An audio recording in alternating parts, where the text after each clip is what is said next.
2023 ও 24 অর্থ বছরের জন্য বাংলাদেশ আনসার ও গ্রাম প্রতিরক্ষা বাহিনীর ঠাকুরগাঁও জেলা কমান্ড্যান্ট মোহাম্মদ মিনহাজ আরেফিন জাতীয় শ্রদ্ধাচার পুরস্কার অর্জন করেছেন। বুধবার দুপুরে আনসার ও গ্রাম প্রতিরক্ষা বাহিনীর জেলা কমান্ড্যান্ট কার্যালয়ে বিষয়টি নিশ্চিত করেন কমান্ড্যান্ট মোহাম্মদ মিনহাজ আরেফিন। গত 20 জন বাংলাদেশ আনসার ও গ্রাম প্রতিরক্ষা বাহিনীর সদর দপ্তরের উপপরিচালক জেনারেল ও ফোকাল পয়েন্ট শ্রদ্ধাচার কৌশল মোহাম্মদ আশরাফুজ্জামান স্বাক্ষরিত এক ট্রুডো-পত্রে শ্রদ্ধাচার পুরস্কার প্রাপ্তদের তালিকা ঘোষণা করেন। আনসার ও গ্রাম প্রতিরক্ষা বাহিনীর মোট 285 জন শ্রদ্ধাচার পুরস্কার প্রাপ্তদের মধ্যে রংপুর বিভাগের মধ্যে শুধু ঠাকুরগাঁও জেলা কমান্ড্যান্ট মোহাম্মদ মিনহাজ আরেফিন এই পুরস্কার অর্জন করেন। মিনহাজ আরেফিন বলেন, প্রতি অর্থ বছরে সততা ও নৈতিকতার উপর শ্রদ্ধাচার পদক দেওয়া হয়ে থাকে। এবারে রংপুর বিভাগের 8টি জেলা কমান্ড্যান্টের মধ্যে ঠাকুরগাঁও জেলা কমান্ড্যান্ট হিসেবে প্রথমবারের মতো আমি মনোনীত হয়েছি। এতে আমি আনন্দিত ও গর্বিত। এটি আমার কর্মজীবনে একটি বড় পাওয়া।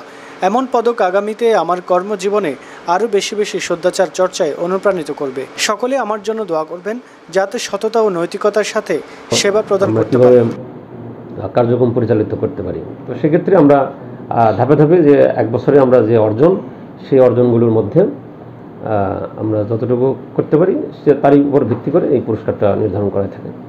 তো আপনারা ইতিমধ্যেই দেখেছেন গত পরশুদিন স্বরাষ্ট্র মন্ত্রণালয়ের অধীনস্থ যে ডিপার্টমেন্টগুলো রয়েছে, বাহিনী রয়েছে, সেখানে কিন্তু বাংলাদেশ আনসার ও গ্রাম প্রতিরক্ষা বাহিনী 2022-23 অর্থ বছরে প্রথম পুরস্কার অর্জন করেছে এপিএতে সর্বোচ্চ নম্বর পেয়ে।